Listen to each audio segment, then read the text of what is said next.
Hello my dear wanderers of the night, welcome back to our cosy sanctuary, where stories unfold like petals in moonlight and ancient mysteries await your gentle discovery. Leave the chaos of the waking world behind as we venture together into a place of profound stillness and enchantment. Ever wondered what ancient magic truly sounds like? Close your eyes and let me transport you. Within the creaking pages of an old tome, whispered secrets and forgotten spells await, promising a journey into deep relaxation you won't soon forget. Unfold the mysteries one gentle whisper at a time. The evening has drawn its velvet curtain across the sky, and we find ourselves approaching a place lost to the march of centuries, a forgotten scriptorium tucked away in the highest tower of an abandoned monastery, where time itself seems to have paused its relentless forward motion. The stone steps beneath our feet are worn smooth by countless scholars who climbed this very path, their footsteps echoing across the ages, leaving only the faintest impression of their passage. As we ascend the winding staircase, the air grows cooler, tinged with the scent of aged parchment and weathered wood.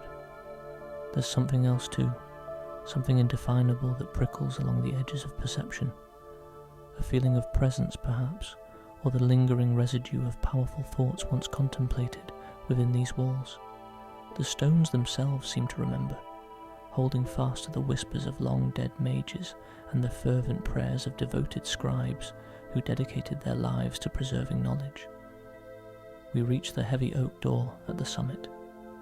Its iron hinges protest with a low groan as we push it open, revealing the chamber beyond. The scriptorium stretches before us, a generous room with high vaulted ceilings that disappear into shadow. The darkness is not complete, however. In the far corner, a fire burns in an old stone hearth, its flames dancing with a warm amber glow that sends shadows flickering across the walls like living things. The fire crackles softly, a gentle percussion that provides a rhythmic foundation to the chamber's symphony of subtle sounds. Each pop and hiss of the burning wood seems deliberate, measured, as if the flames themselves are speaking in a language we've long forgotten. The heat radiates outward in waves, barely reaching the centre of the room where we stand, creating zones of warmth and cool that shift and blend like layers in a painting. Loose sheets of parchment lie scattered across various surfaces, their edges lifting and falling with each draft that finds its way through the ancient windows. These are not violent movements, but gentle stirrings, like the breathing of something half asleep. The parchments whisper to one another as they move, sharing secrets in voices too soft for our conscious minds to understand, yet our deeper selves hear them perfectly well. Beyond the leaded glass windows, framed in their stone mullions, the night stretches vast and dark. The glass is old, imperfect, filled with bubbles and waves that distort the view of the world outside. Through these warped panes we can see the suggestion of stars, their light rendered mysterious and strange by the flawed glass. And then, cutting through the silence, comes the distant call of an owl. Its voice carries across the darkness, a haunting sound that speaks of wild places and untamed magic still alive in the world beyond these walls. The scriptorium is furnished sparsely but thoughtfully. Long wooden tables, their surfaces marked and stained by centuries of use, stretch beneath the windows. Inkwells rest in carved depressions, their contents long dried to dust. Quills, their feathers faded and brittle, lie abandoned as if their writers had simply stepped away for a moment and never returned. Shelves line the walls, sagging under the weight of countless volumes, each one a repository of knowledge gathered, copied, and carefully preserved. But it is not these ordinary books that draw our attention tonight. Our eyes are pulled inexorably toward the centre of the room, where a single lectern stands. It is carved from dark wood, possibly oak or walnut, its surface worn smooth by the touch of reverent hands.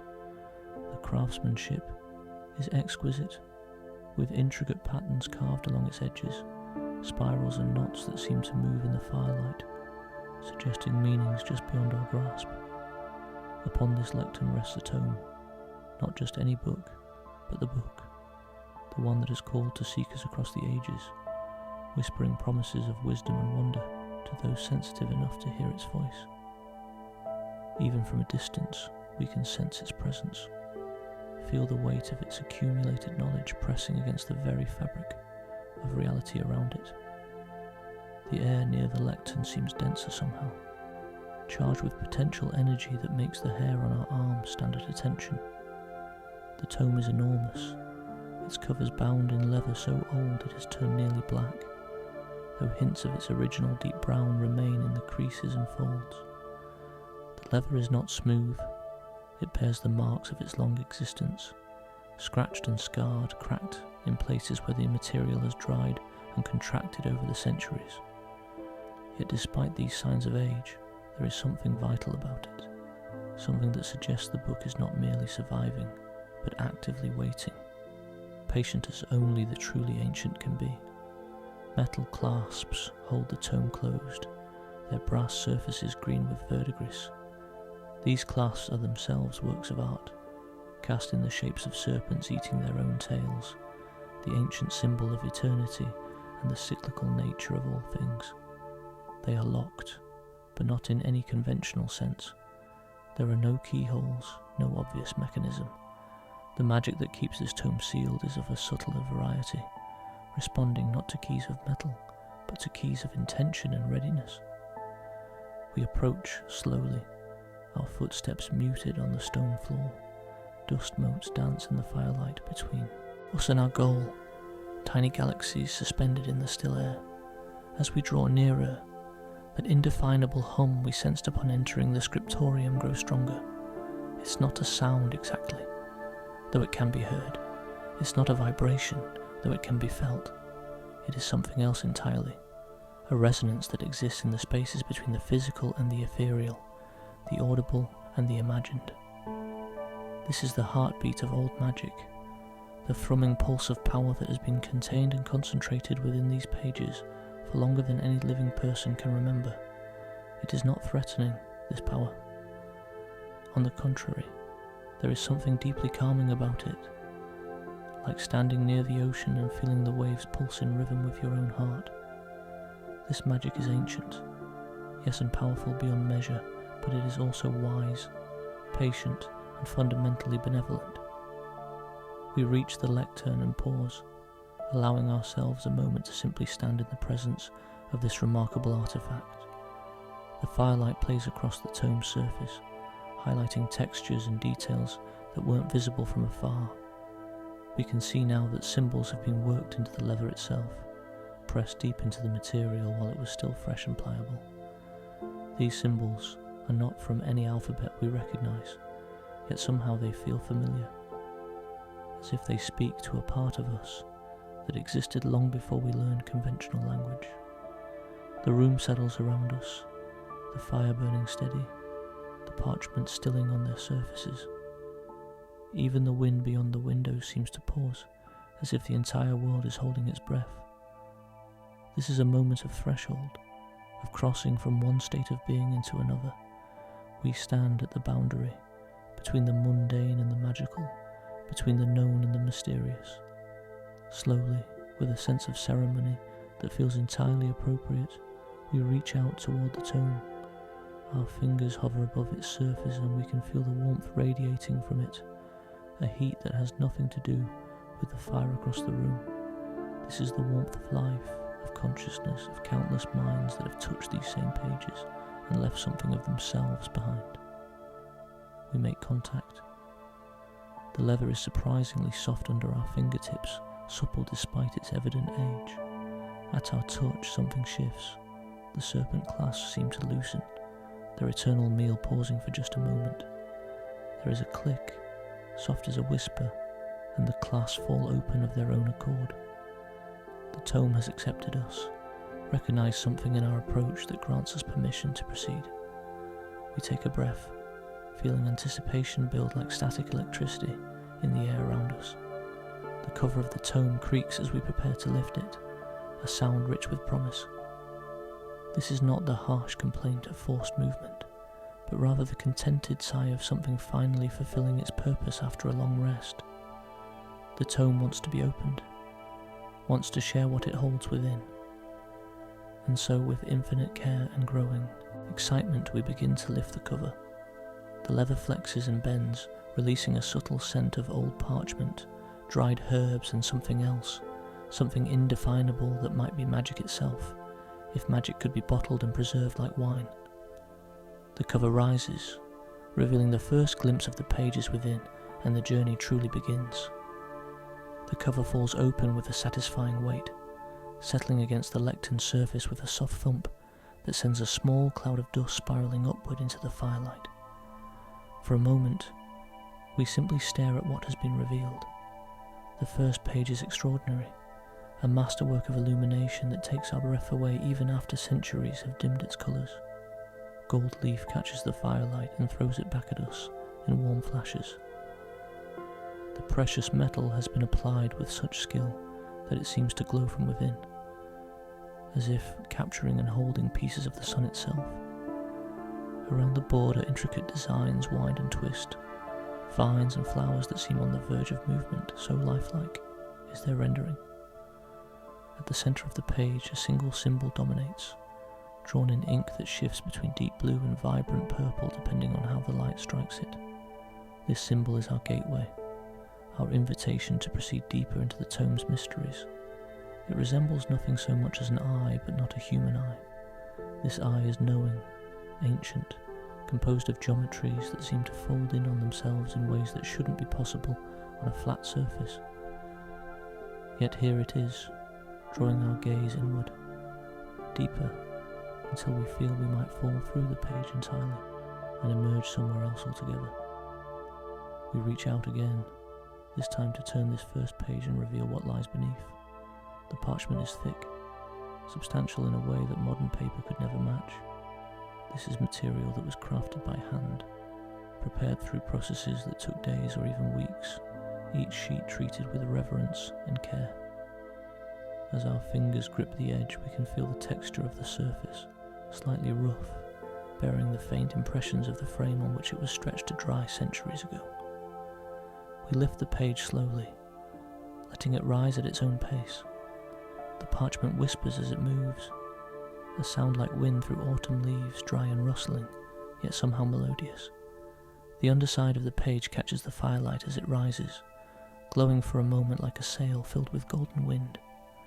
Then it falls to the left, settling against the cover with another soft rustle, and the second page is revealed. Here, the true work begins. The handwriting that fills this page is beautiful, each letter formed with obvious care and skill. The script is old, using forms and flourishes that have long since fallen out of fashion, yet it remains perfectly legible to our patient eye. The ink is brown, faded from its original black, but still clear and strong.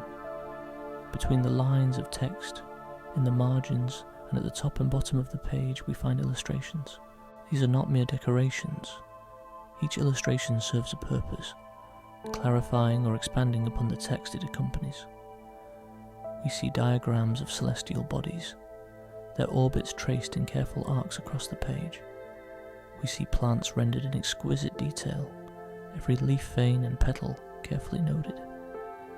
We see geometric shapes that seem to pulse with hidden meaning, triangles within circles within squares, each configuration suggesting relationships between ideas, forces and elements of the natural world. As we lean closer, examining these illustrations, we become aware of other sounds, beginning to weave themselves into the ambient soundscape of the scriptorium. Soft metallic tones chime in the distance, like bells heard across water, clear but somehow remote. These are not sounds produced by any physical source we can identify. Rather, they seem to emerge from the tome itself, or perhaps from the air immediately surrounding it, as if the act of opening the book has awakened something that expresses itself through sound. There is a rhythm to these chimes, a pattern that feels intentional rather than random. They do not distract from our reading, but rather enhance it, providing a kind of auditory punctuation to the visual information before us. When we pause to examine a particularly complex symbol, the chimes slow and deepen.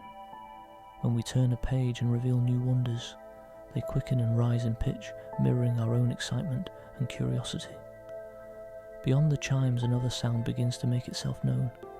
It is a bubbling, gentle and rhythmic, like water beginning to simmer in a pot.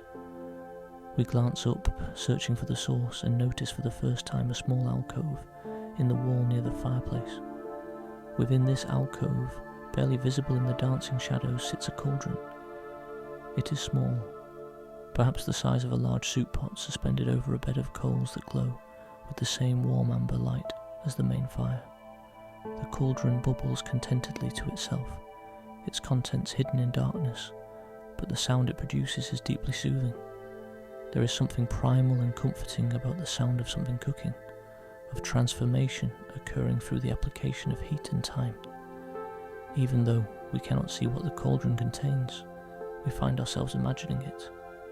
Perhaps it is a preparation of herbs, steeping and releasing their essences into water that will eventually become a tincture of healing or insight. Perhaps it is something more mysterious, an alchemical working that transforms base substances into refined products through secret processes known only to initiates. Whatever the cauldron contains, its presence adds another layer to the rich atmosphere of the scriptorium. The bubbling provides a steady organic rhythm that grounds us, connecting the airy mystical quality of the magic around us to the solid earthy reality of fire and water, heat and matter. It reminds us that magic, true magic, is not separate from the physical world but deeply intertwined with it, working through natural laws rather than in defiance of them. We return our attention to the tome, ready to delve deeper into its contents. Each page we turn reveals new marvels. On one page we find a detailed description of how to prepare a particular ink, one that responds to moonlight by revealing hidden text. The recipe is precise, calling for specific ingredients that must be gathered at specific times. Petals from night-blooming flowers, picked only when the moon is full. Soot collected from the chimney of a house, where no harsh words have been spoken for 7 years. Water drawn from a spring that has never seen sunlight, emerging from deep caves to flow through channels underground before resurfacing in darkness. Each ingredient is described not just in terms of what it is, but why it matters. The petals bring the quality of receptiveness, the ability to respond to subtle energies. The soot carries the essence of peace and harmony, having been formed in an atmosphere free of conflict. The water brings the mystery of hidden depths, the knowledge that exists below the surface of things, unseen but powerful. As we read these descriptions, our fingers occasionally brush against the page, feeling the slight variations in texture where ink has soaked into the parchment. Sometimes we trace along the margins where decorative borders have been painstakingly rendered. Our fingertips encounter the slight ridges where paint has built up, layer upon layer, creating a subtle topography on the page's surface. These tactile experiences become part of the reading, adding a dimension that pure sight alone cannot provide. On another page we discover a spell, though spell might be too harsh a word for what is described here. It is more like a prayer, or perhaps a meditation with words. The purpose is to encourage dreams of clarity and truth, to clear away the confusion and noise that often clouds our sleeping minds. The words are simple, designed to be spoken softly, almost under one's breath just before settling into sleep. The spell calls for no dramatic gestures or elaborate preparations. Instead, it requires only sincerity and a small offering to the forces of sleep and dream. A dried flower placed beneath the pillow. A few drops of lavender oil dabbed on the temples. The words themselves, spoken with intention and faith. This is a gentle magic, a magic of invitation rather than command, asking the dream realm to share its wisdom rather than demanding it.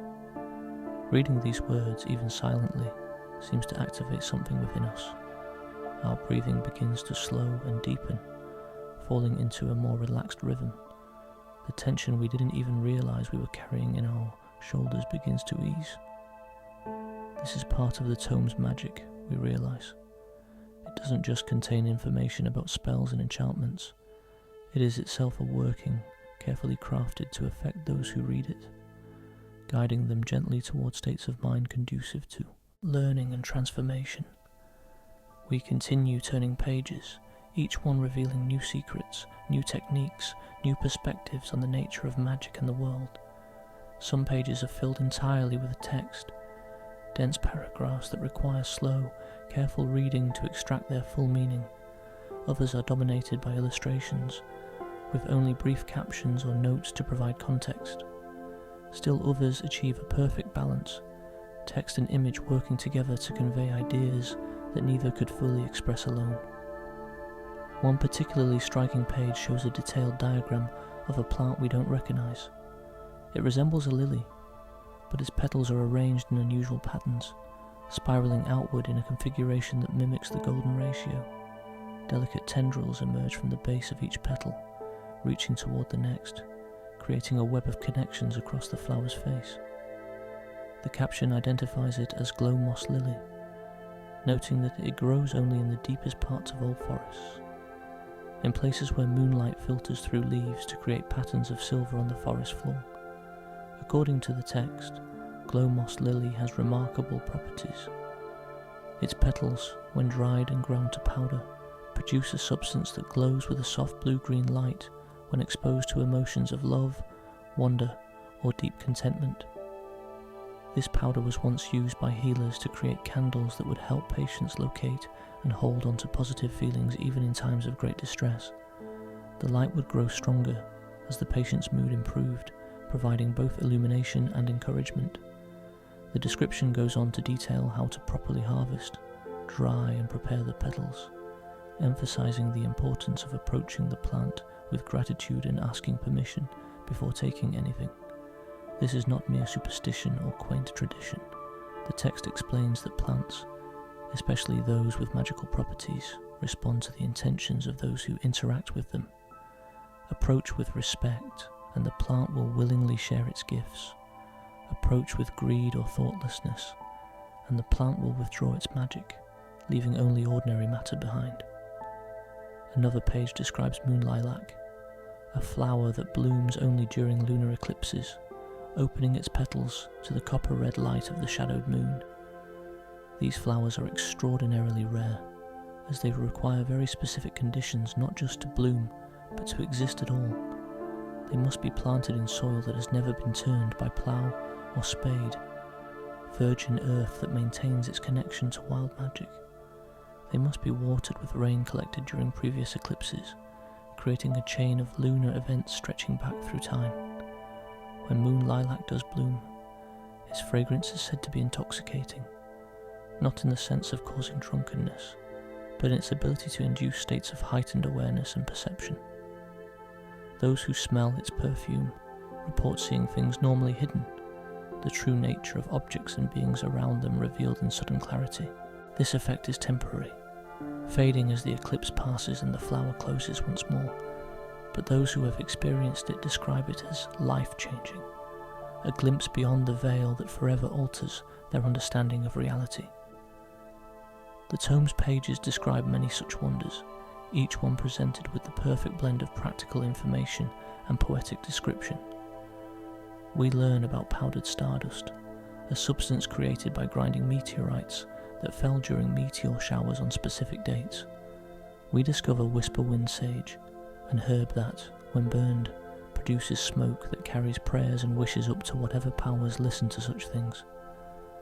We read about crystal dew, water collected from specially prepared glass spheres left out overnight to capture moisture from the air, then charged with intention, through careful meditation.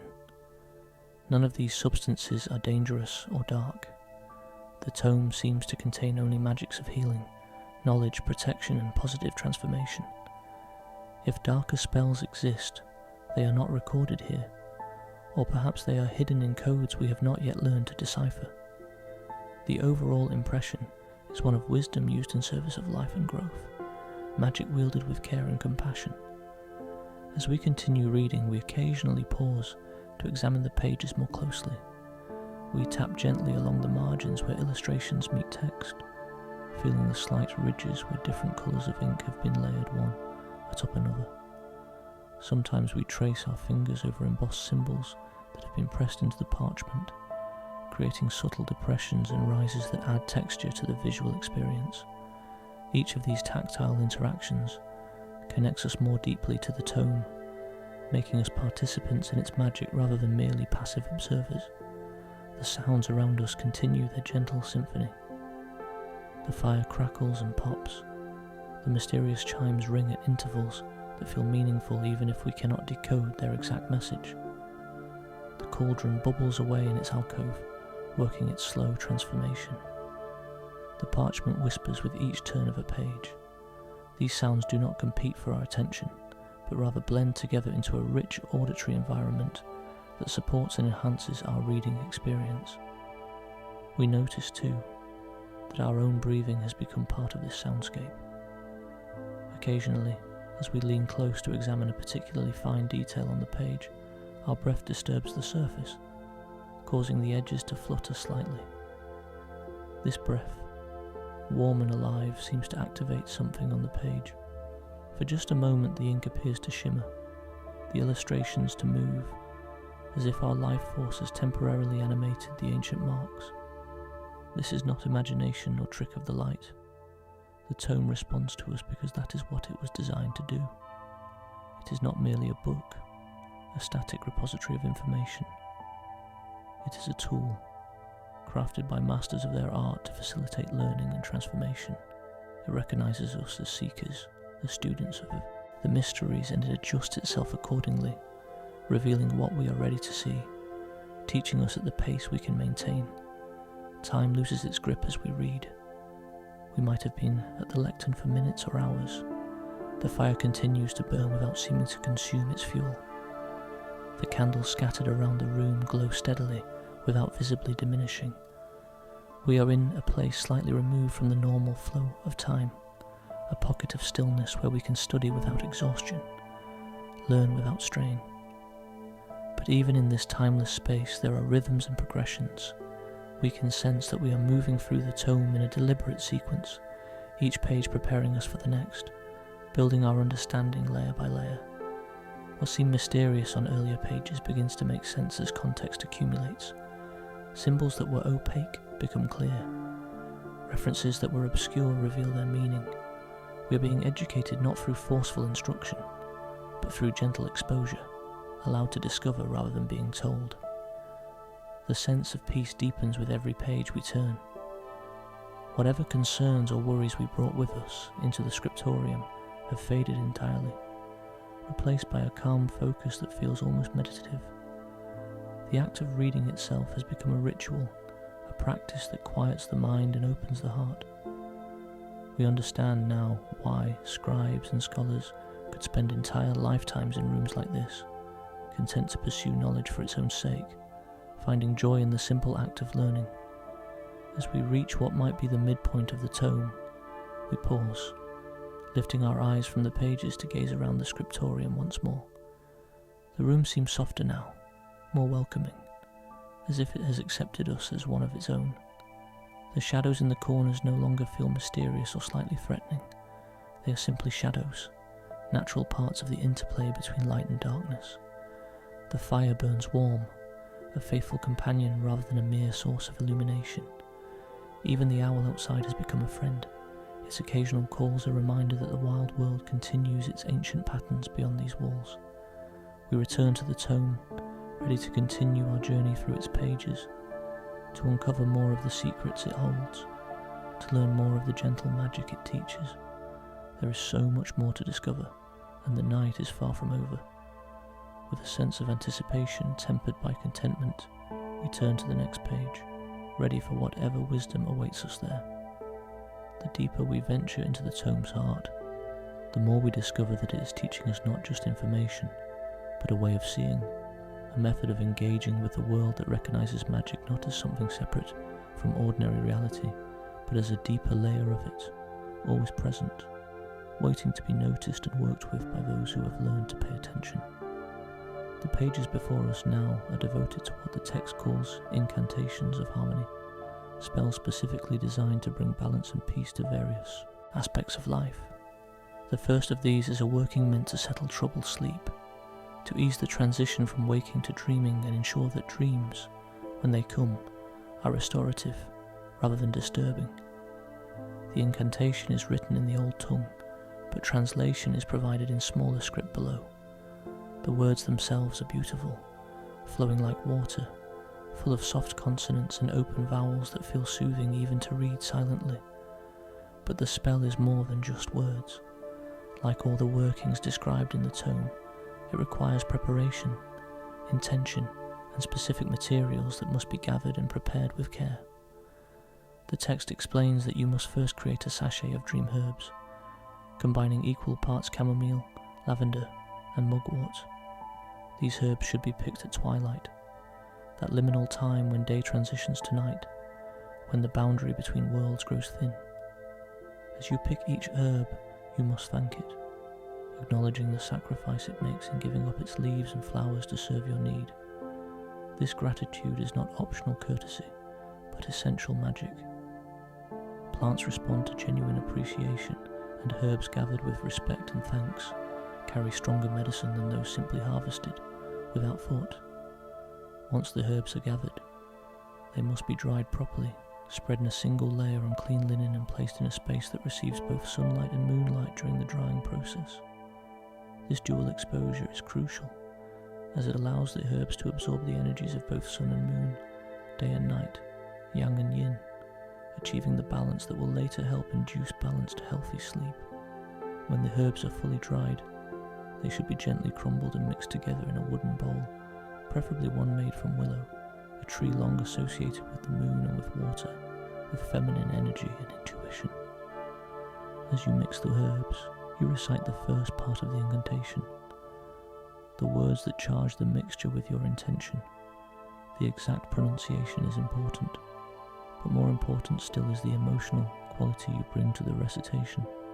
Speak with genuine desire for peace and rest, with authentic hope for healing dreams, and the words will carry power. Speak mechanically or with doubt, and the spell will be nothing more than pleasant-smelling herbs. The charged herbs are then placed in a small cloth bag, which should be sewn with white thread using a simple running stitch.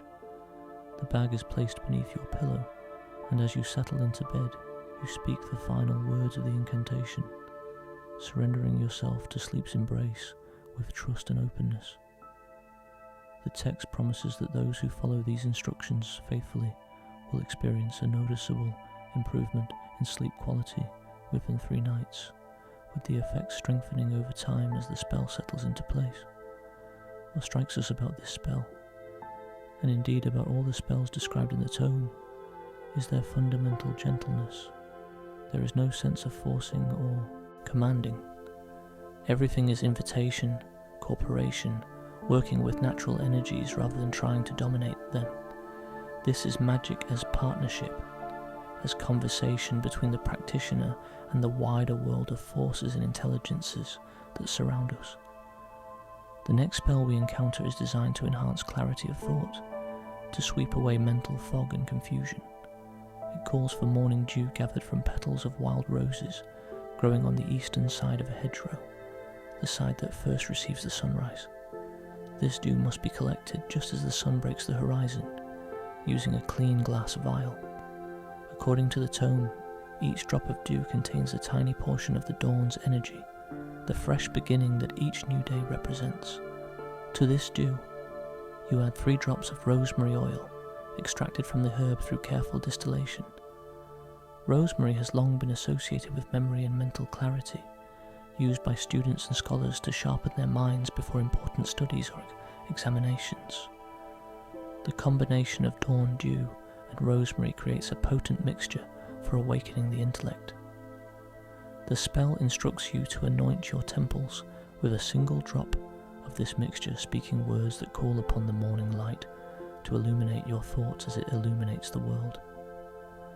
The feeling, according to those who have used this working successfully, is not one of harsh, jagged alertness, like that produced by stimulants, but rather a gentle brightening, as if clouds are slowly parting to reveal a sky that was always there, waiting to be seen. The tome's approach to magic is deeply embodied in sensory. It understands that humans learn and experience through all their senses, not just sight and sound. Many of the spells involve specific scents, with long passages devoted to describing the properties and effects of various aromatics. We read about frankincense, its resinous smoke capable of inducing states of reverence and connection to the sacred. We learn of sandalwood, grounding and centering, helping to anchor scattered energies. We discover cedar, protective and purifying, capable of clearing spaces of stagnant or negative energies. One page is devoted entirely to a single substance, something called essence of quietude. This is not a natural product, but something created through a lengthy alchemical process described in minute detail. It begins with spring water gathered from 7 different sources, each chosen for specific qualities. The water is then placed in a crystal vessel and exposed to moonlight for an entire lunar cycle, from new moon to new moon, absorbing the full range of lunar energies. To this moon-charged water, you add petals from white flowers, specifically those that bloom in shade rather than full sun. The text lists several options, including lily of the valley, white impatiens, and a flower it calls ghost orchid, though whether this is the same as the rare orchid known by that name today is unclear. These shade-loving white flowers carry the essence of peace found in quiet, hidden places, the gentle stillness of forest glades where sunlight filters softly through leaves. The mixture is heated slowly over a low flame, never allowing it to boil, but bringing it just to the edge of simmering. As it heats, specific prayers are recited, calling upon spirits of peace, guardians of quiet spaces, and the deep stillness that exists at the center of all things. The process takes hours, requiring patience and sustained attention. You cannot rush it or become distracted. Your focus must remain steady, holding the intention clearly in your mind throughout. When the process is complete, the liquid is strained through silk cloth and stored in a dark glass bottle sealed with wax that has been blessed. The resulting essence of quietude can be used in various ways. A few drops in bath water create a profoundly relaxing soak. A single drop on the tongue before meditation deepens the practice significantly. A drop or two in a room diffuser calms the space, making it more conducive to rest or peaceful conversation. As we read these descriptions, we find ourselves profoundly relaxed. The act of reading about these soothing substances, these spells of peace and harmony, seems to confer some of their benefits, even without physically performing the rituals. This is part of the tome's deeper magic. It works on multiple levels simultaneously. On the surface, it provides instructions for practical magic. On a deeper level, the very language used, the careful descriptions, the loving attention to detail, all of this creates a meditative state in the reader, a calming of the mind that is itself a form of magic. We turn another page and find ourselves looking at an illustration that stops us in our tracks. It shows a garden, but not an ordinary garden. This is a garden of the mind, a visualization tool used by the tome's previous owners to organize and access their knowledge. The illustration is incredibly detailed, showing pathways that wind between beds of different plants, each bed labeled with a different area of study or practice. In this garden, memory roses grow in neat rows, each bloom containing a specific memory that can be accessed by imagining oneself smelling its fragrance. Understanding lavender fills another bed, its purple spikes representing concepts that have been fully grasped and integrated. Inspiration. Sunflowers tower over the other plants, their faces always turned toward sources of creative energy. Problem-solving ivy climbs trellises throughout the garden, demonstrating how solutions can be found by allowing thoughts to climb and spread. Exploring multiple pathways. The text explains that this garden is not meant to be physically created, but mentally constructed and maintained. Through regular meditation and visualization, you build this inner space, creating a sanctuary within your own mind where knowledge can be stored, organized, and retrieved with ease. The technique is ancient, predating written language itself, but the tome has refined it, providing detailed instructions on how to design and maintain such an inner garden. The key we learn is consistency and patience. You cannot build a complete mental garden in a single session.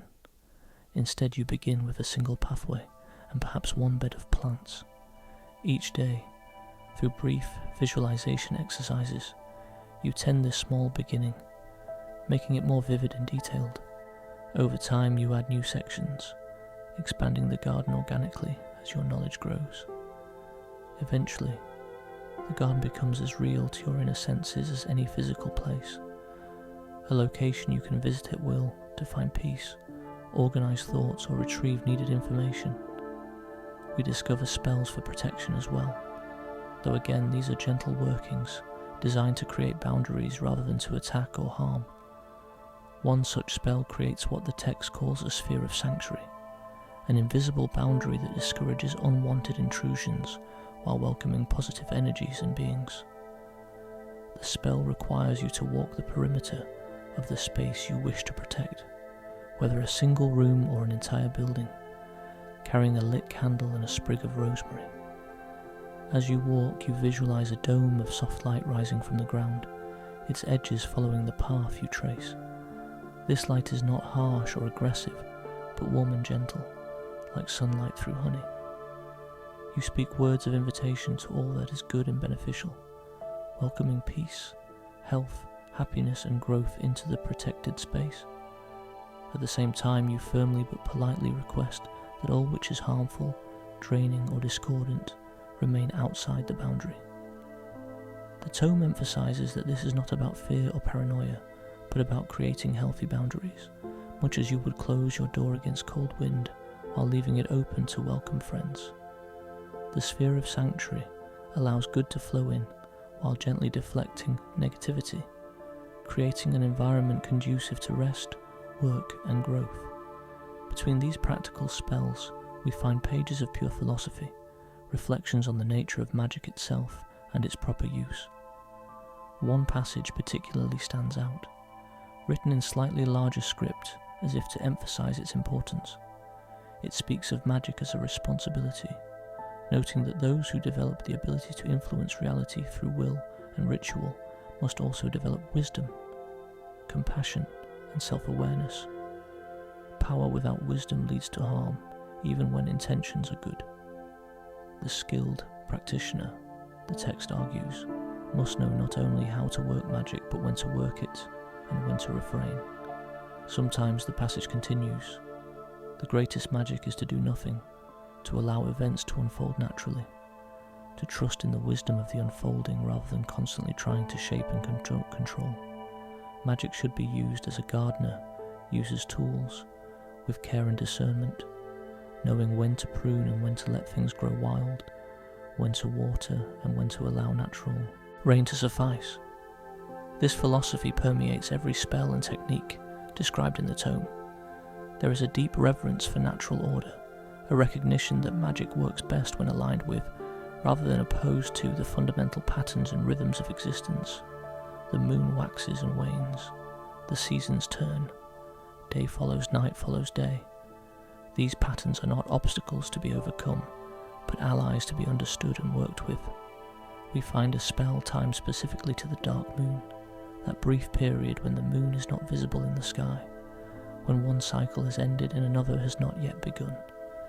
This is a time for releasing, for letting go of what no longer serves. The spell is simple. You write on a slip of paper what you wish to release, not in terms of external circumstances, but in terms of internal patterns. Not, I want to be free of this difficult person, but I release my need to control others, or I let go of resentment. The paper is then burned in a fire that has been prepared with specific woods, chosen for their cleansing properties. As the paper burns, you watch the smoke rise, visualizing the pattern you're releasing being carried away, dissipating into the air, returning to the elements to be transformed into something new. The spell concludes with words of gratitude, thanking the pattern you're releasing for whatever lessons it brought. However difficult those lessons may have been, this gratitude is crucial, as it prevents the creation of new resistance that might cause the pattern to return in different form. Another spell is timed to the full moon, that period of maximum light and energy. This working is designed to manifest or attract what you desire, But again, the tome emphasizes that this should be approached with care and wisdom. The spell does not promise to deliver specific external circumstances, as the tome wisely notes that we rarely know what would truly serve our highest good. Instead, it focuses on manifesting qualities and energies, asking the universe to bring opportunities for growth, joy, and service. You create a list, written by hand on parchment or quality paper, of the qualities you wish to manifest in your life. Not things or people, but qualities. Courage, creativity, connection, clarity, compassion. The list should be concise, no more than 5 to 7 items, as spreading your focus too thin dilutes the power of the working. Each quality should be chosen with genuine desire, not because you think you should want it, but because you authentically do. On the night of the full moon, you take your list outside where you can see the moon clearly. You read each item aloud, speaking with conviction and feeling, allowing yourself to sense what it would be like to fully embody that quality. Then you hold the list up toward the moon, as if offering it, asking for the lunar energy to charge and amplify your intention. The list is then kept in a special place, perhaps in a box or drawer designated for magical workings, where it continues to radiate intention, even when you're not consciously focusing on it. The tome contains spells for many purposes, but all share certain characteristics. They respect free will, never attempting to control or manipulate others. They work with rather than against natural law. They require genuine intention and effort, making clear that magic is not about bypassing work, but about aligning one's work with deeper patterns of reality. And perhaps most importantly, they are designed to foster growth, wisdom, and connection rather than serving ego or greed.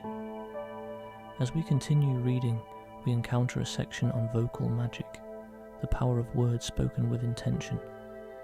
Here, the tome delves into the concept of incantations, explaining that certain sounds, when produced with the human voice, create vibrations that affect not just the air, but the subtlest energies that permeate all existence. This is why incantations in the tome are written phonetically, with careful notes about pronunciation, pitch, and rhythm. One example given is a simple chant, meant to be spoken before beginning any creative work. The sounds are not words in any conventional language, but rather syllables chosen for their vibrational qualities. The tome provides notation showing that the chant should be spoken in a low, resonant voice, allowing each syllable to fully sound before moving to the next. The effect, according to the text, is to attune the practitioner to creative currents flowing through the universe, opening channels through which inspiration can flow. We learn too about the power of silence, the magic of the unspoken. There is a page that contains no text at all, only a symbol in its center, a mandala of intricate beauty. The instruction on the facing page explains that this symbol is to be gazed upon in complete silence for a duration of your choosing. No words, no sound, just the symbol in your awareness. In this silence, the tome promises, understanding arises that cannot be conveyed through language, truth that exists beyond the reach of words. The sensory richness of our experience in the scriptorium continues to deepen. We become aware of how our fingers have learned the exact amount of pressure needed to turn each page without damaging the delicate parchment.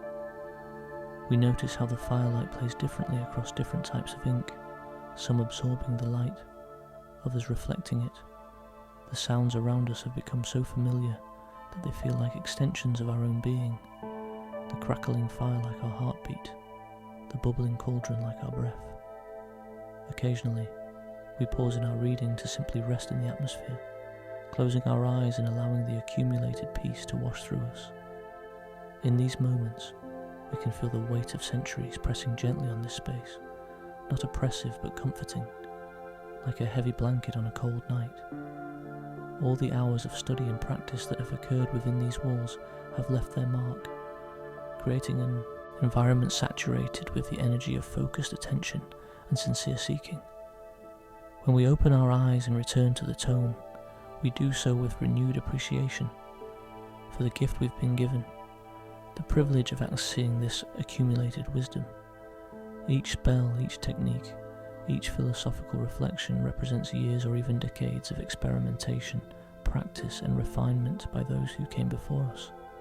The tome is not the work of a single author, but a collaborative creation, built up over generations, each practitioner adding their own insights and discoveries to the growing body of knowledge. We turn another page and find ourselves looking at what might be called a spell of gratitude, though it is framed more as a daily practice than a specific working. The instruction is to spend a few moments each day, preferably at the same time, to establish rhythm and routine, acknowledging 3 things for which you are grateful.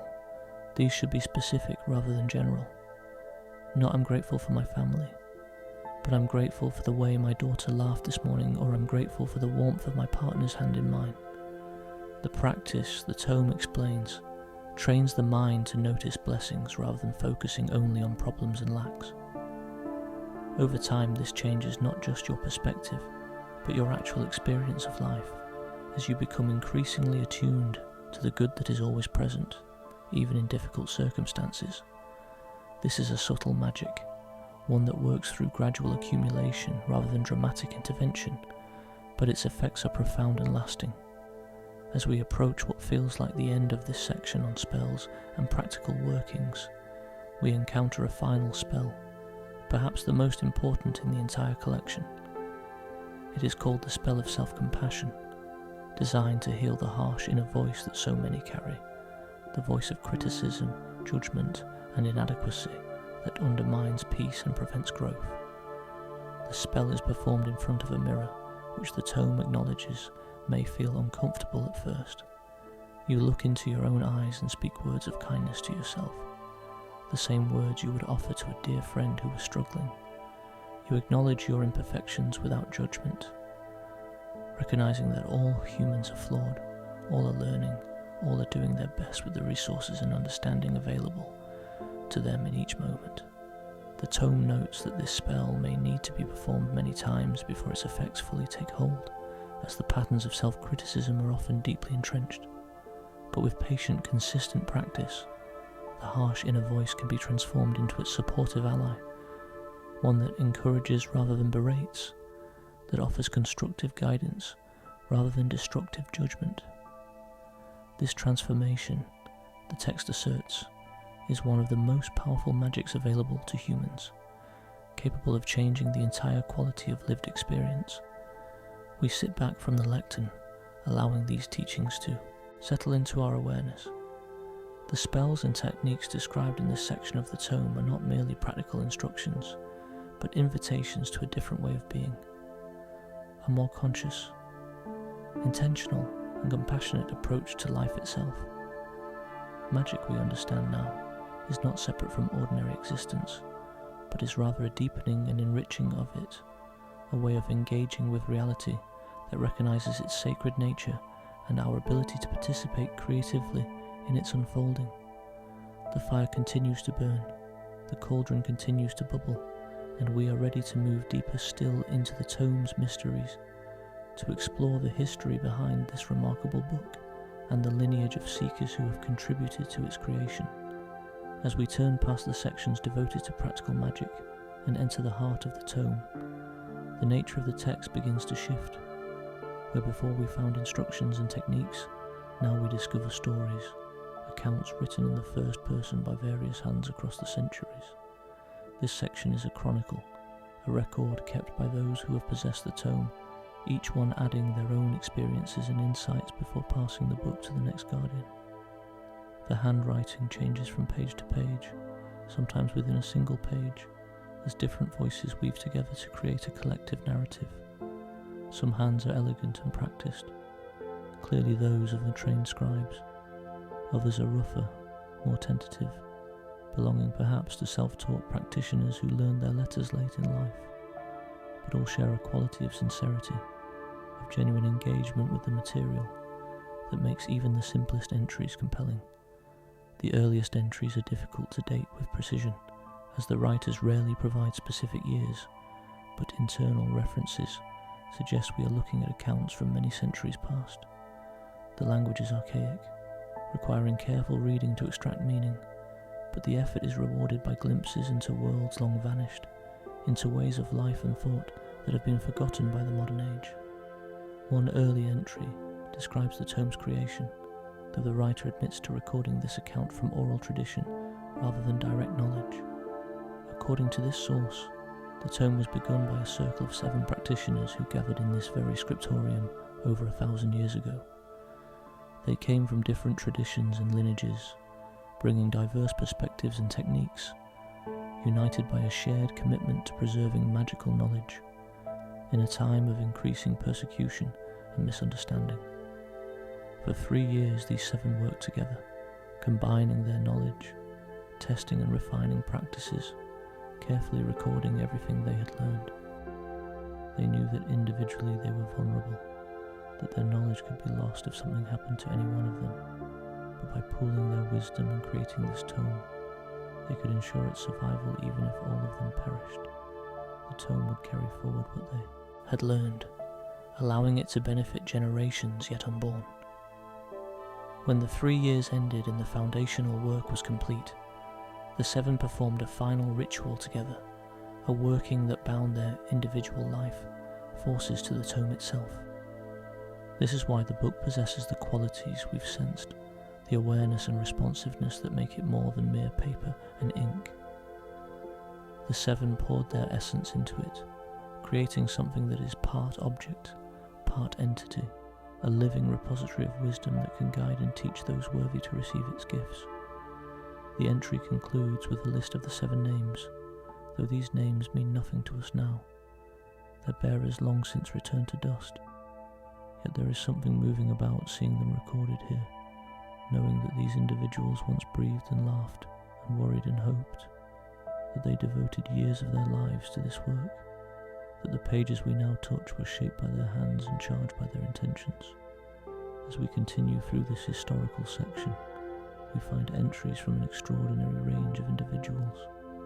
A monk writes of how the tome helped him deepen his prayer practice, showing him techniques for entering contemplative states that brought him closer to the divine. A midwife describes using spells from the tome to ease difficult births and strengthen weak infants. A farmer tells how lunar planting guidelines contained in the book dramatically improved his yields, allowing his family to prosper even during lean years. Not all the entries are triumphant. Some record failures and frustrations, times when spells didn't work or produced unexpected results. But even these accounts provide valuable information, helping future readers avoid similar mistakes. One practitioner writes candidly about attempting a working beyond her skill level, resulting in several weeks of disturbing dreams and emotional turbulence. She records the experience as a cautionary tale, emphasizing the importance of proceeding gradually, building skills and understanding incrementally, rather than attempting to rush forward too quickly. Another entry, written in a shaky hand that suggests either great age or illness, describes the writer's last days. He knows death is approaching and writes to say goodbye to the tome, thanking it for decades of companionship and guidance. He expresses hope that the next guardian will love the book as he has, will treat it with respect and add their own wisdom to its accumulating store. There is no fear in his words, only gratitude and peace. The tome, he writes, has taught him to see death not as an ending, but as a transition, a return to the source from which all things emerge and to which all things eventually return. Some entries are quite short, just a few sentences marking significant events. We found the tome hidden in the ruins of the old abbey, saved it from the fire, brought it here where it will be safe. Others run for pages, detailed accounts of transformative experiences or years of dedicated practice. One particularly long entry describes a year the writer spent in complete solitude, living in a small cottage in the mountains with only the tome for company, working through its exercises systematically, deepening her understanding and ability with each passing season. The tone throughout is one of deep respect mixed with affection. These writers don't view the tome as merely a tool or resource, but as a companion, almost a friend. They address it directly sometimes, speaking to it as to a living being, thanking it for insights received, apologising for periods of neglect, expressing joy at rediscovering passages that had been forgotten. This relationship between book and reader is itself a kind of magic, a bond that transcends the normal relationship between text and audience. We notice that the tome seems to have travelled extensively over the centuries, passing through many hands and dwelling in many places.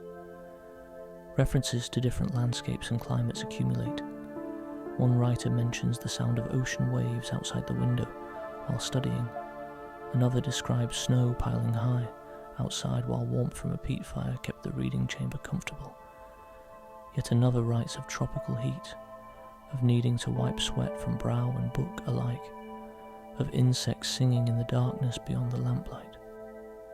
Through all these travels the tome endured. Some entries mention repairs that were needed, careful work to mend torn pages or restore damaged binding. One craftsperson describes spending months on such restoration, treating it as a labour of love and devotion, using the finest materials available, employing skills passed down through generations of book binders. The repaired pages, we realise, are likely some that we ourselves have touched tonight, their mended tears invisible now, testament to the skill of that long-ago craftsperson. The historical accounts also reveal that the tome has faced dangers over the centuries. Multiple entries reference close calls, times when the book nearly fell into hostile hands or was almost destroyed by fire, flood, or deliberate attack. Always, it seems, someone appeared at the crucial moment to rescue it, to spirit it away to safety, to ensure its survival for future generations. Whether this is mere luck, the protection of some higher power, or the tome's own mysterious agency at work is left unclear, but the pattern is unmistakable. One particularly vivid account describes the tome being carried from a burning building, the guardian wrapping it in her cloak and fleeing into the night as flames consumed the structure behind her. She writes of her terror, not for herself, but for the tome, and her overwhelming relief upon reaching safety and discovering that the book had survived unscathed. The cloak bore scorch marks, her own hands were burned, but the tome remained perfect, not a page damaged, as if some invisible shield had protected it from harm. Other entries hint at the network that has formed around the tome over the centuries, an informal community of practitioners who pass it from hand to hand, each guardian keeping it for a time before recognising when the moment has come to pass it to the next worthy recipient. How they know when and to whom to pass the tome is never explicitly stated, but multiple accounts reference just knowing that the time had come and that a specific person was meant to be the next guardian. This passing of the tome seems to follow no predictable pattern. Sometimes it stays in one place for decades, occasionally for generations within a single family. Other times it moves quickly, spending only months or a year or two with a particular guardian before moving on. The determining factor seems to be need and readiness. When someone appears who genuinely needs what the tome can teach, when the conditions are right for new wisdom to be added to its pages, the book somehow finds its way to that person. One entry that particularly moves us was written by a young person, barely more than a child, whose parent had been the previous guardian. The parent had died unexpectedly, and this young soul found themselves suddenly responsible for the tome, terrified of the weight of that responsibility. The entry chronicles their gradual journey from fear to confidence, how the tome itself seemed to guide them, how studying its pages helped them not only learn magic, but also heal from their grief and find their own path forward. Years later, the same individual made another entry, written in more assured hand, looking back on that difficult beginning with gratitude. The tome, they write, saved my life in more ways than one. It gave me purpose when I was adrift, knowledge when I was ignorant, comfort when I was alone. I came to it as a frightened child, and it helped me grow into the person I was meant to become. I can never repay what it has given me, so I dedicate myself to being the best guardian I can be, to adding what I learn to its pages so others might benefit as I have benefited.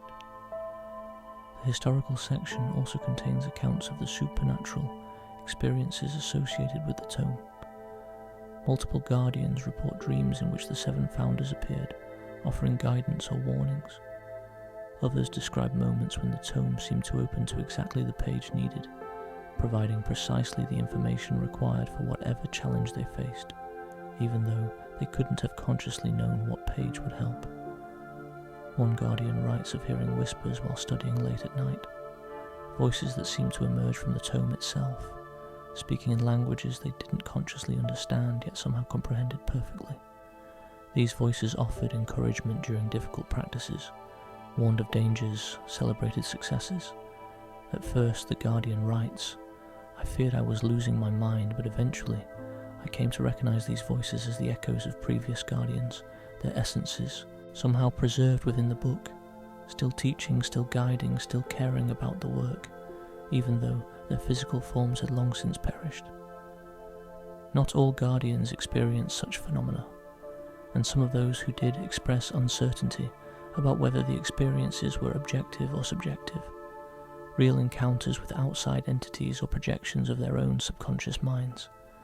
But all agree that whatever the source, the guidance received was valuable, the comfort real, the sense of connection to something larger than themselves profound and transformative. As we read these historical accounts, our sense of the tome's significance deepens. This is not merely an old book containing useful information. It is a lineage holder, a living link connecting generations of seekers, a vessel containing not just knowledge, but the lived experience of countless practitioners who dedicated their lives to the pursuit of wisdom and the compassionate application of power. To hold this tome, to read its pages, is to touch all those lives, to participate in a story that stretches back through the mists of time and forward into an unknown future. The room around us seems different now, charged with the presence of all those who have sat where we sit, reading as we read, seeking as we seek. The shadows in the corners could be hiding previous guardians, watching over us with benevolent interest, hoping we will add our own wisdom to the tome's accumulating store. The fire burning in the hearth has warmed countless others on countless nights of study and practice. The very air we breathe has been breathed by the 7 founders, by the monk and the midwife and the farmer, by the grieving child and the mountain hermit, and all the others whose entries we've read. We are not alone in this scriptorium, we realize. We are surrounded by witnesses, by companions, by teachers who offer their hard-won wisdom freely to anyone willing to receive it. The solitude we felt upon entering has been transformed into a profound sense of connection, of belonging to something vast and enduring, something that will continue long after we ourselves have become mere names in an entry, voices whispering guidance to future seekers. The final entry in this historical section is undated, written in handwriting we don't recognize, in ink that looks fresh despite everything else suggesting great age. It is addressed to you, the current reader, whoever and whenever you might be. Welcome, it says. You have been called here for a reason, even if you don't yet understand what that reason might be. Trust in the process. Study with patience and practice with dedication. Add your own insights to these pages when the time is right, and when the moment comes to pass this tome to the next guardian, you will know, just as all who came before you knew. The book will tell you, speaking in that silent voice that has guided so many. Listen, learn and carry forward the work. That is all we ask, all we have, all ever asked. With tears unexpectedly prickling at our eyes, we gently turn past this final entry, ready now to move toward the conclusion of our night's journey, toward the point where we must close the tome and return to the ordinary world, carrying with us whatever we have gained from this extraordinary encounter. We sit in silence for a long moment, allowing everything we've experienced to settle within us. The fire has burned down to glowing coals, no longer crackling but radiating steady warmth. The candles around the room have shortened considerably, their wax pooling at their bases, yet they continue to burn with clear, unwavering flames. The cauldron in its alcove has gone quiet, whatever was brewing having reached completion, now simply resting in its own heat. Outside, the darkness has reached its deepest point, that hour of the night when the world is most still, when even the nocturnal creatures pause in their activities, when silence reigns supreme. Yet there is no sense of loneliness or isolation in this darkness. Instead, it feels protective, enfolding, like a soft blanket drawn up against the cold. We return our attention to the tome, looking at it now not just as a book but as the totality of what it represents, all the knowledge contained within its pages, all the lives that have touched it and been touched by it in return, all the hours of study and practice it has witnessed, all the transformations it has facilitated. The weight of this legacy is staggering, and we feel humbled to have been granted even this brief encounter with it. The tome we understand now is a testament to something fundamental about human nature. Despite all our flaws and limitations, despite the conflicts and cruelties that mark so much of human history, there exists within us an impulse toward wisdom, growth, and benevolent power. Generation after generation, people have devoted themselves to learning, to understanding, to developing skills and capacities that allow them to help rather than harm, to heal rather than hurt, to create rather than destroy. This tome is physical proof of that better impulse, evidence that throughout the darkest ages and most challenging times, there were always those who kept the flame of wisdom burning, who preserved knowledge when others sought to destroy it, who worked quietly and persistently to make the world a bit better, a bit more magical, a bit more awake to its own sacred nature. The legacy of the tome extends beyond the specific spells and techniques it contains. More importantly, it demonstrates a way of approaching life itself. The pages we've read tonight teach us to pay attention, to notice subtle energies and patterns, to work with rather than against natural forces, to respect the autonomy and dignity of all beings, to use whatever power we possess with wisdom and restraint. These lessons apply far beyond the practice of magic in any conventional sense. They are principles for living well, for engaging with the world in ways that foster growth and minimize harm. We think about the guardians whose entries we read, how each one adapted the tome's teachings to their own circumstances and needs. The monk found in it support for his spiritual practice. The midwife discovered practical assistance for her healing work. The farmer learned techniques that improved his agriculture. The grieving child found comfort and purpose. Each person took from the tome what they needed and in turn contributed their own unique perspective and experience, enriching the collective wisdom for those who would come after. This pattern suggests something important about knowledge itself. It is not static but living, not fixed but evolving. Each generation doesn't merely receive wisdom from the past unchanged, but interprets it, applies it, tests it against the challenges of their own time, and in doing so creates new understanding that becomes part of the legacy passed forward. The tome grows richer with each guardian who adds their voice to its pages, becoming not just a record of what was known, but an active participant in the ongoing evolution of human wisdom.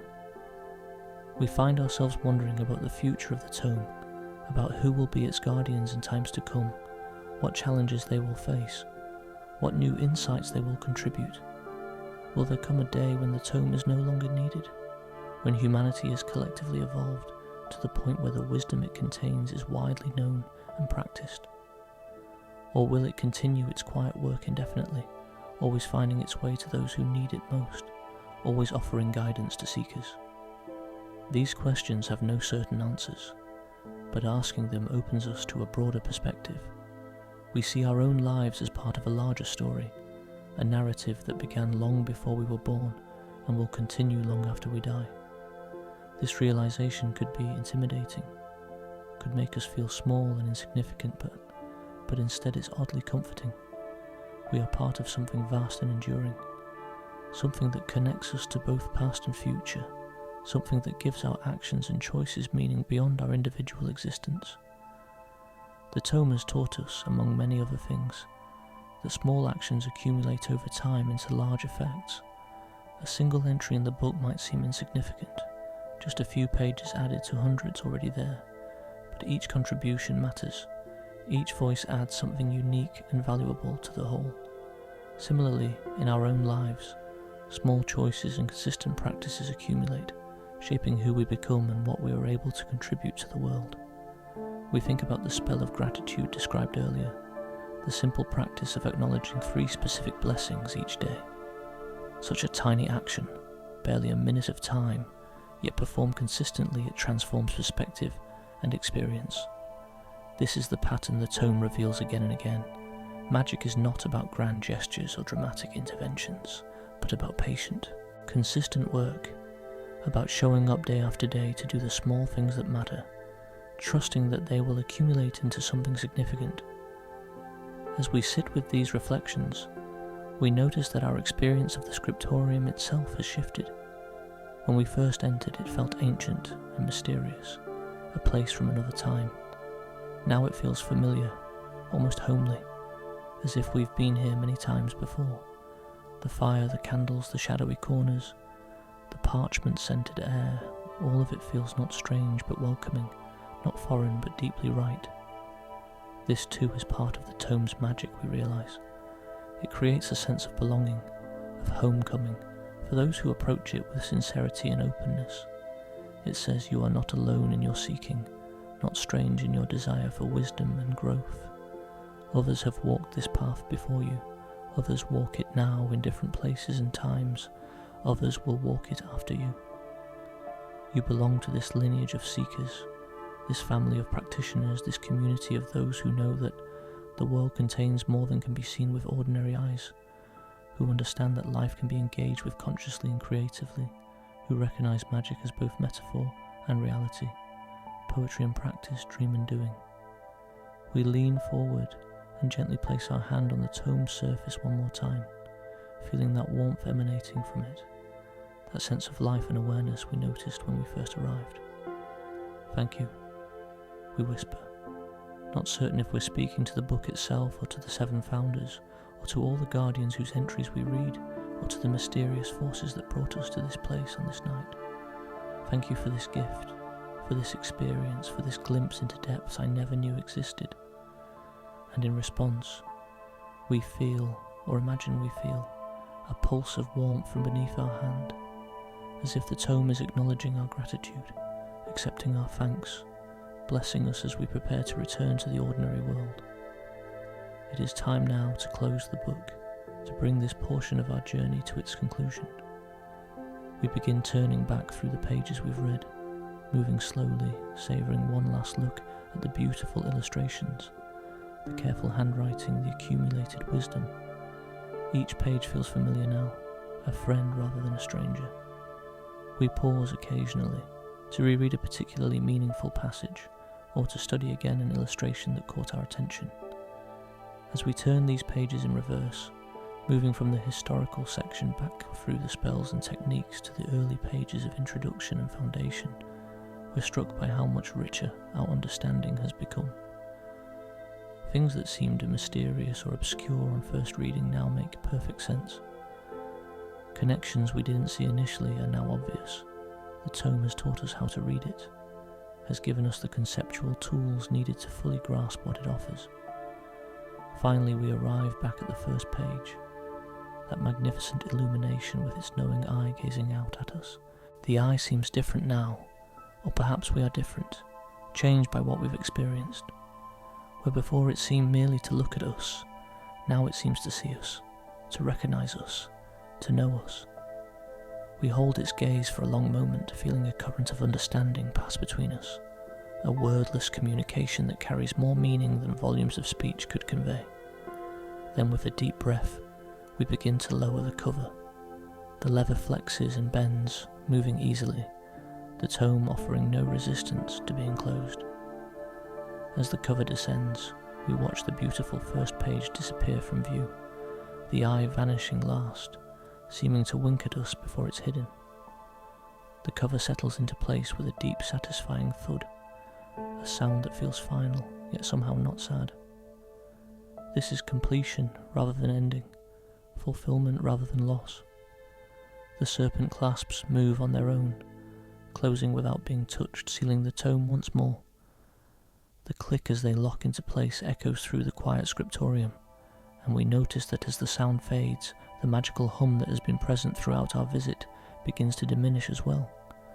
The tome is returning to its dormant state, its active consciousness receding though not disappearing entirely, waiting for the next time it is needed, the next seeker who will approach with genuine desire to learn. We step back from the lectern, our hand trailing across the tome's surface one final time, feeling the cool leather, the raised symbols committing the sensation to memory. The room around us seems to exhale, releasing some of the concentrated energy that had built up during our reading. Dust that had been suspended in stillness begins to settle. The parchment scattered about rustle, gently as if stirring from sleep. The candles flicker slightly, their flames dancing in a breeze we cannot feel. We turn slowly, taking in the entire scriptorium one last time, wanting to remember every detail. The high vaulted ceiling disappearing into shadow, the stone walls with their shelves of books, the leaded windows through which the night watches, the hearth with its glowing coals, the mysterious cauldron in its alcove. This place has given us so much tonight, and we want to honour it by holding it clearly in our memory, knowing we may never see it again, at least not in this physical form. Yet even as we think this, we realise it's not quite true. The scriptorium, like the tome itself, exists on multiple levels. Yes, it is a physical place, stone and wood and glass, but it is also a state of consciousness, an inner space we can return to whenever we need calm and focus and connection to something larger than ourselves. By spending this time here, by opening ourselves to its influence, we've created a kind of a template in our own minds, a sanctuary we can visit through memory and intention, even when we're far from this physical location. This is perhaps the deepest magic of all, the way experiences and places can become part of us, carried forward not just as memories but as living presences that continue to influence and guide us. Tonight we've been in the scriptorium, and now the scriptorium is in us, a resource we can draw upon whenever we need its particular gifts of peace, wisdom and perspective. We walk slowly toward the door through which we entered so many hours ago. Our footsteps echo softly on the stone floor, each step feeling significant, as if we're processing out of a sacred ceremony. At the threshold we pause and turn back one final time. The scriptorium looks different in the dying light of the coals and candles. Shadows have grown deeper, claiming more territory, yet the space doesn't feel dark or ominous. Instead, it seems to have relaxed into itself, content after a night of fulfilling its purpose, ready now for rest. The tome sits on its lectern, barely visible in the dimness, yet somehow still the centre of the room, the heart around which everything else orbits. We can still feel it, that presence, that awareness, that patient willingness to teach those ready to learn. A wave of gratitude washes through us, so strong it's almost overwhelming. What we've received tonight is beyond measure, a gift of such magnitude that no adequate thanks can be expressed in words. So instead we simply bow, a deep inclination of respect and appreciation, holding the position for several breaths before straightening. As we rise, we whisper one final farewell, not just to the tome, but to the entire space, to the 7 founders, to all the guardians who have kept the wisdom alive, to the spirits and energies that have gathered here over centuries of devoted work. Then we step through the doorway and begin our descent of the winding stone staircase, leaving the scriptorium to its rest. As we descend, we notice that the night has begun its slow transition toward dawn. The darkness is not yet fading, but there's a quality to it now that suggests the coming light, a sense of anticipation, of ending and beginning intertwined. With each step downward, we feel ourselves returning more fully to ordinary consciousness, to the everyday world with its concerns and obligations. Yet we're not the same person who climbed these stairs hours ago. Something fundamental has shifted within us. We carry now an understanding we didn't possess before, a connection to something vast and ancient and deeply good that will influence everything that follows. The air grows warmer as we descend, leaving behind the cool heights of the tower, We can hear sounds now that were absent in the scriptorium. The distant lowing of cattle, perhaps, or the rustle of wind through trees. The normal sounds of the world continuing its eternal rhythms. These sounds, which might once have seemed mundane, now strike us as miraculous, each one a note in the grand symphony of existence, each one evidence of the magic that permeates all things if we only know how to perceive it. We reach the bottom of the stairs and find ourselves standing in a small courtyard, open to the sky. Above us the stars are beginning to fade, though the brightest still shine clearly. The moon, we notice, is setting in the west, a thin crescent riding the horizon. How fitting that our night in the scriptorium has taken us through a complete arc, from darkness into darkness, yet leaving us illuminated in ways that have nothing to do with external light. The air is fresh and cool, carrying the scent of dew-damp earth and growing things. We breathe deeply, filling our lungs, feeling our body respond to the oxygen, to the life-giving properties of the air itself. This too is magic, we realise.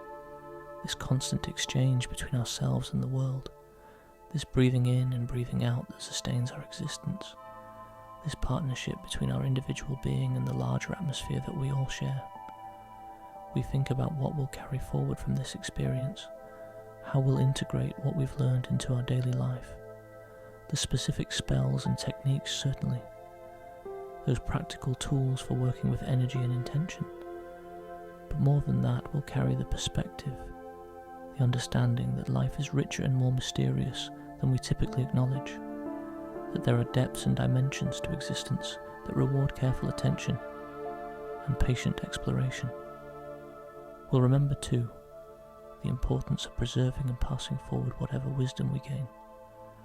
Like the guardians whose entries we read, we have a responsibility not just to learn for ourselves, but to share with others, to add our own insights and experiences to the collective store of human knowledge, to ensure that what we've discovered doesn't die with us, but continues to benefit those who come after. Perhaps most importantly, we'll carry forward the sense of connection, the understanding that we're part of a lineage, a tradition, a community of seekers that spans centuries and continents. When we feel alone or lost or uncertain, we can remember the scriptorium, the tome, the voices of those who have walked this path before us. We can draw strength from knowing we're not pioneering entirely new territory, but following trails that have been travelled by countless others, each one leaving markers and maps for those who follow. As we stand in the courtyard feeling the approach of dawn, we make a silent commitment to honour what we've received. We will study, practice and grow. We will use whatever understanding and ability we develop in service of the good. We will remain humble, recognising how much we still don't know, how much further we have to travel. We will be patient with ourselves and others, understanding that growth takes time and that mistakes are part of learning. And when the opportunity arises, we will share what we've learned, paying forward the gift we've been given. The eastern sky is definitely lightening now, deep black giving way to dark blue. The day is coming, bringing with it all the activities and concerns that fill our waking hours, but we feel ready now to meet it, grounded and centered, carrying within us a secret source of strength and wisdom that the world cannot see but which will influence everything we do. We take one last look up at the tower, trying to identify which window might belong to the scriptorium, but in the pre-dawn dimness, all the windows look the same, dark rectangles in the stone wall. Perhaps it doesn't matter. The physical scriptorium served its purpose, providing a space and context for our encounter with the tome. But the real scriptorium, the one that will accompany us from this day forward, is interior, built now into the architecture of our own consciousness. We turn and begin walking away from the tower, following a path that leads through an arched gateway and out into the wider world beyond. With each step, we feel more fully returned to ordinary life, yet we know we'll never be entirely ordinary again. We've touched something extraordinary tonight, and its mark will remain on us always, subtle but indelible, shaping our perceptions and choices in ways we're only beginning to understand. As we walk, the first birds begin their morning songs, tentative notes at first, then building into a full chorus as more voices join. This music of dawn has always been there, we realise, but we haven't always truly heard it, haven't recognised it as the celebration it is, the daily rejoicing in the return of light, the triumph of life renewing itself once more. Now, after our night in the scriptorium, we hear it differently, perceive it more fully, understand it as one more expression of the sacred patterns that weave through all existence. The path we're following leads through a forest, and as we enter beneath the canopy, the growing light takes on a green quality, filtered through countless leaves. Shafts of golden light begin to penetrate the foliage, creating pillars and pools of illumination in the dimness. These light shafts, we recall, are similar to what the tome described as ideal growing conditions for certain magical plants. We find ourselves looking more carefully at the forest floor, wondering if we might spot glow moss lily or some other treasure, and realising that even if we don't, the act of looking with attention and wonder is itself valuable, a practice that enriches experience regardless of what we find or fail to find. The forest path eventually leads us to a stream, its water clear and cold, burbling over smooth stones. We kneel beside it and cup our hands, bringing water to our lips. The taste is pure and clean, slightly mineral, absolutely refreshing. We splash some on our face as well, the shock of cold helping to fully awaken us, to complete the transition from the dreamy, meditative state of the scriptorium to the alert presence needed for navigating the day ahead. As we rise and prepare to continue our journey, we notice something that makes us pause. On a flat stone beside the stream, someone has left an offering, a small bundle of dried flowers tied with a faded ribbon, a smooth pebble with an unusual pattern, a single copper coin green with age. These items have clearly been here for some time, and we understand that we're not the first to walk this path, not the first to visit the scriptorium and return changed by the experience. This simple shrine, humble and neglected though it may be, fills us with renewed sense of connection. Others have stood where we stand, felt what we feel, carried similar gratitude and wonder.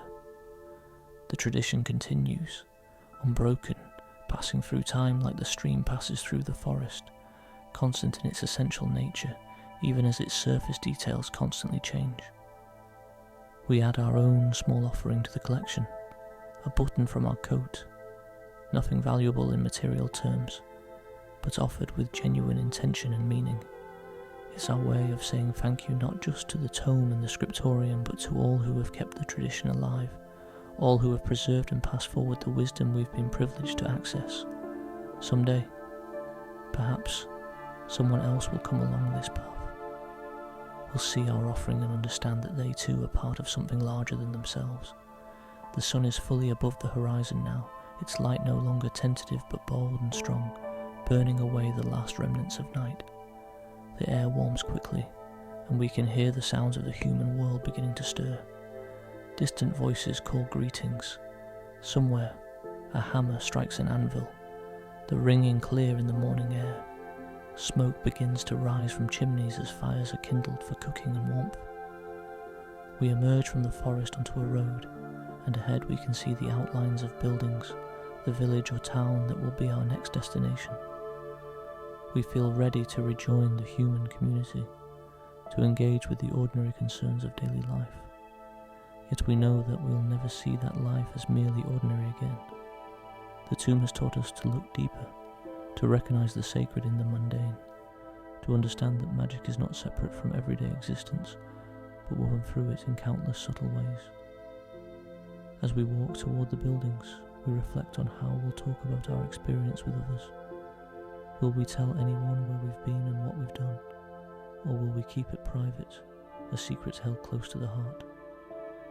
There are no rules about this, we realise.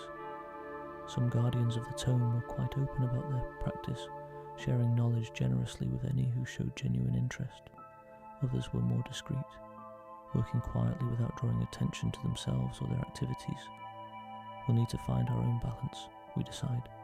Share when sharing serves the good. Maintain privacy when discretion is wiser. trust our intuition to guide us toward right action in each situation. This too is part of what we learned in the scriptorium, to trust ourselves, to believe in our capacity to navigate complex situations with wisdom and grace, to recognise that we have within us the resources needed to meet whatever challenges arise. The road brings us to the edge of the village, and we pause one more time before fully entering the world of human society. Behind us, visible through gaps in the trees, the tower rises against the brightening sky. From this distance, it looks ancient and abandoned, a relic of earlier ages with no obvious signs of current habitation. Only we know, or remember, the living wisdom it contains, the warm fire burning in the scriptorium, the tome resting on its lectern, waiting patiently for the next seeker to climb the winding stairs and open its cover. A smile crosses our face, unbidden but entirely genuine. We carry a beautiful secret now, a treasure that cannot be stolen or lost, that grows richer with use rather than diminishing. Whatever the day brings, whatever challenges or joys await, we face them from a foundation of deeper understanding, anchored in knowledge that has weathered centuries and will continue long after we ourselves have become mere names in an entry. Voices whispering guidance to future seekers. With a heart full of gratitude and a mind enriched by wisdom, we take the final steps into the village, ready to live this new day with consciousness and intention, ready to practice the gentle magic of awareness and compassion, ready to be a guardian in our own right, even if we never add our hand to the tome's pages. For we understand now that the real magic is not contained in books or tools or specific techniques, however valuable those may be. The real magic is in us, in all of us, waiting to be awakened, cultivated, and expressed in the unique ways that each individual life allows. The scriptorium fades behind us as we move forward, but it never truly leaves us.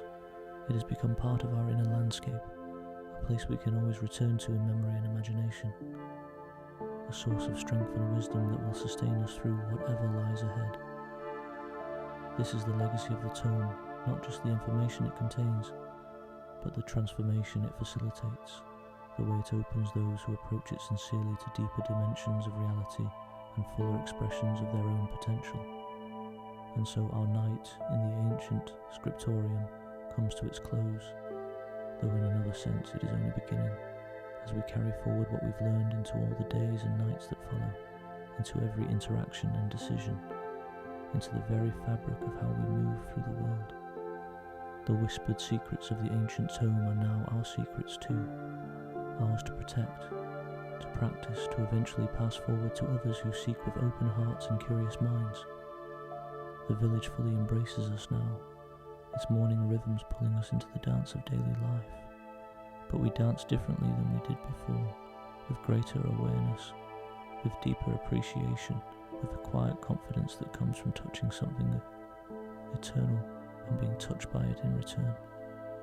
The tome has given us a gift beyond price, and we will spend the rest of our lives discovering all the ways that gift enriches and ennobles our journey through this magical, mysterious, utterly extraordinary ordinary world. And there, my dear wanderers, our journey through the ancient scriptorium comes to its gentle close. I hope you've enjoyed this voyage into the heart of old magic, into the whispered wisdom of ages past. The ancient tome has shared its secrets with us tonight, and perhaps, if you've let yourself sink deeply into this story, you carry a little of that magic with you now, a spark of wonder that will light your way forward.